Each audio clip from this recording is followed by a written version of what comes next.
Hello everyone, welcome back आपके अपने YouTube channel देवा कोचिंग एकेडमी में। आज हम देखेंगे प्रीवियस ईयर का बेसिक का 10th स्टैंडर्ड का मैथ्स का पेपर। इस पेज पर आपको जनरल इंस्ट्रक्शंस दी गई है, वो आप देख सकते हैं। सेक्शन ये है। सेक्शन ए में टोटल 20 क्वेश्चन है। 18 क्वेश्चन में मल्टीपल चॉइस क्वेश्चन 18 है, उसमें से 2 क्वेश्चन एसेशन रीजन के हैं। क्वेश्चन नंबर 1 देखते हैं। क्वेश्चन नंबर 1 रिलेटेड है स्टैटिस्टिक्स चैप्टर, और इसमें करेक्ट ऑप्शन जो आपको दिया है वो ऑप्शन नंबर सी है। उसके बाद में क्वेश्चन नंबर 2 है the diameter of the points 550 from the origin. इसमें ऑप्शन नंबर 2 करेक्ट ऑप्शन है। उसके बाद में क्वेश्चन नंबर 3 है in triangle ABC right angle at C, if tan A is equal to 8/7 then the value of cot B is। इसमें correct option आपको दिया गया है बी। आपको कैलकुलेशन करके इसको सॉल्व करना है, ये ट्रिग्नोमेट्री लेसन का क्वेश्चन है। उसके बाद में क्वेश्चन नंबर 4 है, इसमें ऑप्शन नंबर सी है area of quadrant of a circle of radius 7 centimetre. Areas related to circle lesson में का ये क्वेश्चन है, और ऑप्शन नंबर सी करेक्ट है इसमें। उसके बाद में question number 2 if HCF of 72 120 is equal to 24 then LCM of 72 and 120 is। Option number C correct है। ये chapter number first real number में का फैक्टराइजेशन प्राइम फैक्टराइजेशन टॉपिक का प्रॉब्लम है। उसके बाद में क्वेश्चन नंबर 6 है, ये प्रोबेबिलिटी टॉपिक पर बेस है, इसका करेक्ट आंसर ऑप्शन ए है। उसके बाद में क्वेश्चन नंबर 7 है the graph of y is equal to f of x is shown in the figure for some polynomial f of x। इसमें the number of zeros f of x is equal to, इसमें जो graph है वो x axis और y x axis को touch भी नहीं करता है और क्रॉस भी नहीं करता है, तो इसका ऑप्शन आएगा number of zeros x। Option number A correct है इसमें। उसके बाद में क्वेश्चन नंबर 8 है the value of k if 6, k lies on the line represented x-3y + 6 is equal to 0 is. इसमें ऑप्शन नंबर डी करेक्ट है, और ये lesson number pair of linear equation in 2 variables lesson number 3 का question है ये। उसके बाद में क्वेश्चन नंबर 9 है prime factorization of the numbers. इसमें करेक्ट आंसर ऑप्शन ए है, आप फाइंड आउट कर सकते हैं कैलकुलेशन करके। उसके बाद में क्वेश्चन नंबर 10 है if n is a natural number then 8 can not end with digit 0, end with digit. इसमें ऑप्शन 0 है। अगर इसके फैक्टर्स 2 × 2 × 2 3 टाइम्स 2 आते हैं, अगर फैक्टराइजेशन में 2 और 5 अगर आता है तो ही एंड में 0 आएगा, अदरवाइज़ नहीं आएगा। तो ऑप्शन नंबर ए करेक्ट है इसमें, क्योंकि can not end with digit 0। उसके बाद में क्वेश्चन नंबर 10 है क्वेश्चन नंबर 11 है the median of first 7 prime numbers is. First 7 prime number अगर आप लेते हैं 2 3 5 7 11 13, तो उसमें से आपको करेक्ट आंसर 7 मिलेगा। ये स्टैटिस्टिक्स चैप्टर का क्वेश्चन है। उसके बाद में क्वेश्चन नंबर 12 है if 2, 4 is the midpoint of line representing joining 6, 3 and A5 then the values of A। जिसमें आपको सेक्शन फार्मूला डिस्टेंस फार्मूला में या फिर मिड पॉइंट फार्मूला, ये फार्मूले यूज़ करके आपको ए की वैल्यू फाइंड आउट करनी है। करेक्ट आंसर है इसमें डी ऑप्शन। उसके बाद में द वैल्यू ऑफ के कोऑर्डिनेट ज्योमेट्री का क्वेश्चन है ये 12 नंबर वाला। उसके बाद में 13 नंबर का क्वेश्चन है द वैल्यू ऑफ के for which the system of pair equations, ये pair of linear equations chapter number 3 का ये क्वेश्चन है। इसमें आपको no solutions means A1/A2 not equal A1/A2 equal to B1/B2 not equal to C1/C2। इस quadratic फार्मूले pair of linear equations के ratios के फॉर्मूलेस का यूज़ करके आपको के की वैल्यू फाइंड आउट करना है और वो वैल्यू है यहाँ पे ऑप्शन नंबर ए 3/2 कैलकुलेशन करके आपको फाइंड आउट करके वेरीफाई करना है। इसमें करेक्ट आंसर ए ऑप्शन दिया गया है। क्वेश्चन नंबर 14 जो है ये सर्कल लेसन का क्वेश्चन है। इसमें आपको the measure of angle Q O R find out करना है। ऑप्शन नंबर इसमें सी करेक्ट है, सी ऑप्शन करेक्ट ऑप्शन दिया गया है। उसके बाद में the number of zeros of quadratic polynomial, chapter number 4 quadratic polynomial का ये क्वेश्चन है। इसमें आपको जीरोज फाइंड आउट करना है। Sum of the zeros and product of the zeros का फॉर्मूला यूज़ करके आपको फाइंड आउट करना है। Option number D correct answer दिया गया है इसमें।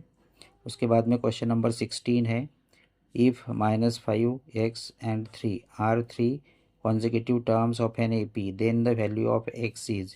इसमें आपको A B C first term को ए नेम देना है, सेकंड टर्म को बी नेम देना है, सेकंड टर्म को बी नेम देना है, थर्ड टर्म को सी नेम देना है। इसमें क्या फार्मूला यूज़ करना है, बीच वाली टर्म को डबल करना है, 2b is equal to a plus c. इसमें आपको फर्स्ट टर्म जो है इसको ए कंसिडर करना है, इसको बी कंसिडर करना है और इसको सी कंसिडर करना है। और आपको इस तरह से 2b plus A C A formula use करके ये सॉल्व करना है। तो इसका ऑप्शन आएगा option number D. Option number D correct option आएगा -1। उसके बाद में क्वेश्चन नंबर है 17, an unbiased die is thrown then the probability of getting an odd prime numbers is. तो इसमें प्रोबेबिलिटी चैप्टर का ये क्वेश्चन है। इसमें का करेक्ट ऑप्शन डी आएगा। बहुत इजी है, आपको पता है कैसे सॉल्व करना है सभी को। उसके बाद में question number 18, if the mean of 6 7 x 8 y 14 is 9 then. ये स्टैटिस्टिक्स चैप्टर का क्वेश्चन है, इसको आपको सॉल्व करना है। करेक्ट ऑप्शन आएगा बी। ओके, इसके बाद में देखते हैं एसेशन रीजन का question. Question number 19, question number 19 में the probability that a leap year has 53 Sundays is 2/7। Reason दिया है आपको, द प्रोबेबिलिटी है that a non leap year has 53 Sunday is 1/7। अब इसमें आंसर क्या आएगा, बी ऑप्शन आंसर आएगा। Both assertion A and reason are true, दोनों क्या है, ट्रू है। बट जो आर है, R is not the correct explanation of A assertion. तो इसमें आंसर बी आएगा, option number B. Question number 20 में आपको दिया है assertion A for every zero is less than theta, theta is less than और equal to, theta is less than और equal to 90 degree, cosec theta minus cot theta and cosec theta plus cot theta are reciprocal of each other. उसके बाद में उसका reason दिया है are cot square theta minus cosec square theta is equal to 1। इसमें आपको answer C दिया है। एसर्शन ए क्या है, ट्रू है, बट जो रीज़न है वो फॉल्स दिया है। उसके बाद में सेक्शन बी है। सेक्शन बी में आपको हर एक क्वेश्चन 2 मार्क्स के लिए पूछे जाते हैं। पहला क्वेश्चन है 21, evaluate 5 cosec square theta cosec square 45 degree -3 sine square 90 degree plus 5 cot cos 0 degree. अभी ये क्वेश्चन ट्रिग्नोमेट्री लेसन का, इसको आपको सॉल्व करना है, तो आपको इसके 2 मार्क्स मिलेंगे। उसके बाद में क्वेश्चन नंबर 22 ये है। क्वेश्चन नंबर 22 ए में find a quadratic polynomial whose zeros are 6 and -3। इसमें sum of the zeros and product of the zeros का फॉर्मूला यूज़ करके आपको क्वाड्रेटिक पॉलिनोमियल फॉर्म करना है। जीरोज गिवन है। उसके बाद में उसको और दिया है बी क्वेश्चन। बी क्वेश्चन है, तो बी क्वेश्चन में आपको find the zeros of the polynomial, आपको क्वाड्रेटिक पॉलिनोमियल गिवन है x square plus 4x minus 12। तो आपको इस क्वाड्रेटिक पॉलिनोमियल को स्टैंडर्ड फॉर्म के साथ कंपेयर करके x square plus b x plus c के साथ कंपेयर करके आपको जीरोस फाइंड आउट करना है। ये भी 2 मार्क्स के लिए आप दोनों में से कोई भी एक क्वेश्चन चूज़ कर सकते हैं। उसके बाद में है 23 नंबर का क्वेश्चन। उसके बाद में क्वेश्चन नंबर 23 है, फाइंड द वैल्यू ऑफ के for which of the roots of the quadratic equation 5x square minus 10x plus k is equal to 0 are real and equal. तो इसको इसमें discriminant d is equal to क्या है, D is equal to 0 है, और D is equal to क्या लिखते हैं, बी स्क्वायर माइनस 4ac। अब इसमें ए बी सी की वैल्यू फाइंड आउट करना है आपको। A is equal to 5, b is equal to -10 and c is equal to k. Value आपको डिस्क्रिमिनेंट के फॉर्मूले में पुटअप करना है और फिर सॉल्व करना है। तो ये quadratic equation chapter number 4 quadratic equation का ये क्वेश्चन है, 2 मार्क्स के लिए पूछा है। उसके और में भी क्वेश्चन पूछा है, if one of the root of the quadratic equation 3x² - 8x - 2k + 1 is equal to 0 is 7 times the other, then find the value of k। इसमें भी आपको k की वैल्यू फाइंड आउट करना है। ये भी सेम ही चैप्टर का क्वेश्चन है। इसके बाद में क्वेश्चन नंबर 24 है, a box contains 20 disc which are numbered from 1 to 20. If one of disc is drawn at random from the box, then find the probability that the number on the drawn disc is। तो इसमें probability का ये question है, इसमें आपको probability find out करना है। 2 marks के लिए 2 क्वेश्चन पूछे गए हैं, 2 digit number and number less than 10। तो ये आप लोग सॉल्व कर सकते हैं अच्छे से, इजी क्वेश्चन है। प्रोबेबिलिटी का क्वेश्चन आपको पूछा जाता है 2 मार्क्स के लिए। उसके बाद में question number 25, from a point P the length of the tangent to a circle is 24 centimetre and the distance of P from the centre of the circle is 25 centimetre. Find the radius of the circle. ये circle chapter का question है और इस type का question हमेशा exam में पूछा जाता है, तो आपको इसको सॉल्व करना है। आप लोग इजीली इसे सॉल्व कर सकते हैं। उसके बाद में सेक्शन सी, और सेक्शन सी में हर एक क्वेश्चन 3 मार्क्स के लिए पूछा जाता है। Question number 26, the sum of the reciprocal of Varun's age in years 8 years ago and 5 years from now is 1/3। Find the present age. इसमें प्रेजेंट एज फाइंड आउट करना है आपको। 3 मार्क्स के लिए क्वेश्चन पूछा है। उसके बाद में नेक्स्ट क्वेश्चन है, ये सर्वे कंडक्टेड, ये स्टैटिस्टिक्स पर बेस्ड प्रॉब्लम है। इसमें मीडियन फाइंड आउट करना है। ये भी आप अच्छे से फाइंड आउट कर सकते हैं। मीडियन का फॉर्मूला आपको याद कर लेना है अच्छे से। मीन, मोल, मीडियन की तीनों फार्मूला आपको याद करना है। उस पर बेस आपको एक क्वेश्चन कोई भी एग्जाम में पूछा जाता है, तो इसमें आपको मीडियन फाइंड आउट करने के लिए पूछा है। तो ये क्वेश्चन आप लोगों को सॉल्व करना है, अच्छे से प्रैक्टिस करना है। उसके बाद में क्वेश्चन नंबर 28 है, इसमें ट्रायंगल से रिलेटेड क्वेश्चन पूछा है। ट्रायंगल रेशन से रिलेटेड क्वेश्चन है। हाँ, तो इसमें क्राइटेरिया जो है सिमिलरिटी क्राइटेरिया ऑफ ट्रायंगल, इस पर बेस से क्वेश्चन है। दोनों में से आप कोई भी एक क्वेश्चन सॉल्व कर सकते हैं। क्वेश्चन 28 में का या तो आप क्वेश्चन ए सॉल्व करो या फिर क्वेश्चन बी सॉल्व करो। ओके। उसके बाद में क्वेश्चन नंबर 29 है, find the coordinates of the point of trisection of the line segment joining the points 5, 3 and 4, 5। इस टाइप का एक solve example NCERT class 10th के टेक्स्ट बुक में दिया गया है, सॉल्व एग्जाम्पल। बस वैसे ही इसमें फॉर्मूला आपको यूज़ करना है, सेक्शन फार्मूला, और इसको सॉल्व करना है 3 मार्क्स के लिए। उसके बाद में देखते हैं question number 30, prove that 3 - 2√5 is an irrational number given that 5 is a irrational number. ये question chapter number 1 real numbers का है। प्रूव दैट के लिए पूछा गया है 3 मार्क्स के लिए। प्रूव दैट वाले क्वेश्चन आपको हमेशा पूछे जाते हैं, आप इसे सॉल्व कर सकते हैं अच्छे से ईजी है। उसके बाद में प्रूव दैट ट्रिग्नोमेट्री चैप्टर का आपको क्वेश्चन पूछा है, तो उसे भी आप सॉल्व कर सकते हैं। क्वेश्चन नंबर 31 का ये है। और में भी प्रूव दैट वाला क्वेश्चन पूछा है ट्रिग्नोमेट्री का। अच्छे से आपको प्रिपेयर करना है, प्रैक्टिस करना है, सॉल्व करना है। ट्रिग्नोमेट्री बेस पर भी आपको क्वेश्चन पूछे जाते हैं। उसके बाद में क्वेश्चन नंबर सेक्शन डी है। यहाँ सेक्शन सी ख़त्म होता है। क्वेश्चन नंबर 31 पर सेक्शन डी है। Section D long answer question है और हर एक क्वेश्चन 5 मार्क्स के लिए पूछा गया है।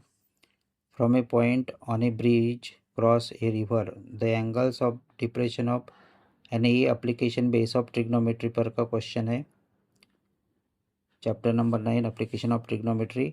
इसमें angle of elevation, angle of depression का यूज़ करके ये सॉल्व करना है। उसको भी और क्वेश्चन दिया है, from a point of ground angle elevation. Chapter number 9 पर का ही क्वेश्चन है दोनों, और में पूछा है, दोनों में से आप कोई भी एक सॉल्व कर सकते हैं। उसके बाद में क्वेश्चन नंबर 13 है, सॉरी 33 है। The first term of an AP, AP पर बेस्ड क्वेश्चन है ये। आपको कॉमन डिफरेंस फाइंड आउट करने के लिए पूछा है। Find the number of terms of the AP, also find the common difference. 5 marks के लिए पूछा है, इजी क्वेश्चन है, आप लोग इसे अच्छे से सॉल्व कर सकते हैं। उसके बाद में क्वेश्चन नंबर 34 है, ये आइसक्रीम फील्ड कोन हैविंग रेडियस 5 सेंटीमीटर। ये chapter 13 chapter number 12 surface areas and volume chapter का क्वेश्चन है और ये 5 मार्क्स के लिए पूछा है। इसमें आइसक्रीम कोन की आपको रेडियस दी गई है और हाइट दी गई है as shown in figure. Find the volume of the ice cream cone in such 7 cones. ऐसे एक कोन का फाइंड आउट करना है और फिर आपको 7 सच कोन्स में 1 कोन का आपको वॉल्यूम फाइंड आउट करना है और उसको फिर 7 से मल्टीप्लाई करना है, तो आपको टोटल 7 आइसक्रीम कोन का वॉल्यूम मिल जाएगा। इसके बाद में देखते हैं क्वेश्चन नंबर 35 का ये क्वेश्चन। इसमें prove that line drawn parallel to one side of a triangle to intersect the other two sides in distinct points divides the two sides in the same ratio. ये BPT theorem है। हर साल ये पूरा question आपको 10 साल से पूछा जाता है। 5 मार्क्स के लिए, हमेशा 5 मार्क्स के लिए पूछा जाता है क्वेश्चन नंबर 35। उसके बाद में उसके और में दिया है B question in the given figure prove that. Triangle similarity का क्वेश्चन पूछा है, या तो वो सॉल्व कर सकते हैं आप या फिर और वाला सॉल्व कर सकते हैं। लेकिन बीपीटी हमेशा स्टैंडर्ड और बेसिक दोनों क्वेश्चन पेपर में पूछा जाता है, हमेशा पूछा जाता है। तो आप उस बीपीटी थ्योरम को अच्छे से प्रिपेयर कर लीजिए, आपके 5 मार्क्स फिक्स हो जाएंगे। उसके बाद में सेक्शन ई है, case study based question. 3 case study based question पूछे जाते हैं और उसमें हर एक क्वेश्चन 4 मार्क्स के लिए पूछा जाता है। तो पहला केस स्टडी बेस्ड क्वेश्चन दिख रहा है यहाँ पे, ये बेस है स्फीयर पर बेस है। ये inscribe circle for the inauguration of Earth Day week in a school, badges were given to the volunteers organizing purchase these badges from an NGO who made these badges in the form of circles inscribed in a square of side 8 centimetre. ये circle से related topic पर आपको case study based question पूछा गया है। इस पर base आपको 3 क्वेश्चन पूछे जाते हैं, एक केस स्टडी पर 3 क्वेश्चन पूछे जाते हैं, तो उसको सॉल्व कर। फर्स्ट पेज पर आपको दिया है यहाँ पे, वो is the centre of the circle and AOB is 90 degree. Based on the above information answer the following question. इसमें what is the area of square ABCD ये पूछा है आपको। एरिया ऑफ स्क्वायर का फॉर्मूला आपको पता होना चाहिए। हर एक 8 सेंटीमीटर साइड दी है। What is the length of the diagonal AC of A square ABCD, 1 marks के लिए पूछा है। उसके बाद में आपको पूछा है find the area of sector. Area is related to circle से रिलेटेड ये क्वेश्चन है। Chapter number 11 area is related to circle से रिलेटेड ये क्वेश्चन है। तो आपको एरिया ऑफ सेक्टर का भी फॉर्मूला इसमें पता होना चाहिए। जो भी इंपॉर्टेंट फॉर्मूले सभी चैप्टर से अच्छे से एक पेज पर नोट बना के आपको प्रिपेयर कर लेना है। उसके बाद में और में क्वेश्चन पूछा है find the area of remaining part of the square ABCD when area of a circle is excluded, ये 2 मार्क्स के लिए पूछा है। उसके बाद में नेक्स्ट केस स्टडी बेस का क्वेश्चन है, Lokesh production manager Mumbai have a taxi every day, ये फेयर से रिलेटेड है।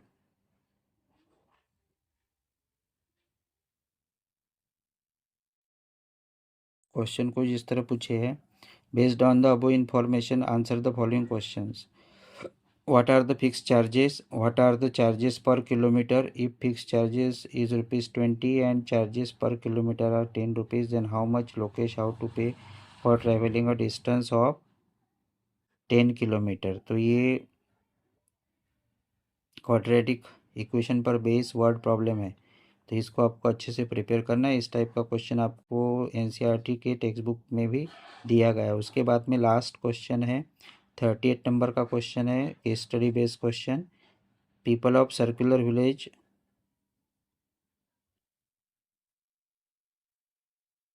Dharamkot want to construct a road nearest to it. The road cannot pass through the village, but the people want to the road at the shortest distance from the center of the village. Suppose the road starts from A, which is outside the circular village as shown in the figure, and touch the boundary of the circular village at B such that AB is equal to 20 meter. Also the distance of the point A from the center O of the village is 25 meter. Based on the above information, answer the following questions.